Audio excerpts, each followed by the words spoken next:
Hi ಮಕ್ಕಳೇ. Hi teacher.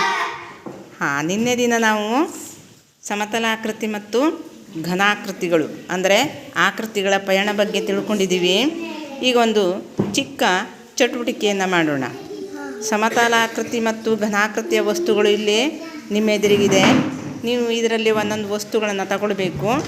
ಇದು ನೀವು ತೆಗೆದುಕೊಂಡಂಥ ವಸ್ತುಗಳು ಸಮತಲಾಕೃತಿಯೇ ಅಥವಾ ಘನಾಕೃತಿಯೇ ಎಂಬುದನ್ನು ಹೇಳಬೇಕು.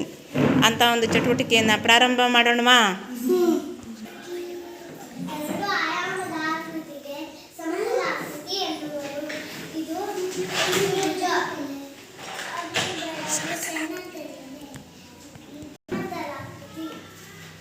ಮೂರು ಆಯಾಮದ ಆಕೃತಿಗೆ ಘನಾಕೃತಿ ಎನ್ನುವರು. ಚೌಕ ಘನ ಮೂರು ಆಯಾಮದ ಆಕೃತಿ. ಸರಿ. ನಾನು ವೃತ್ತ ಘನ. ಭುಜ ಇದು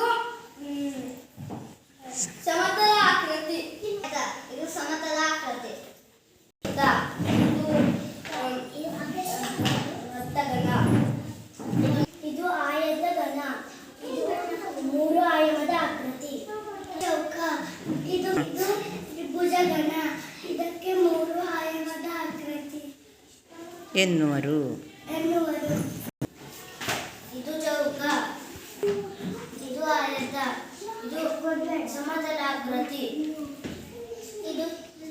ಇದು ಚೌಕ ಸಮತಲಾಕೃತಿ.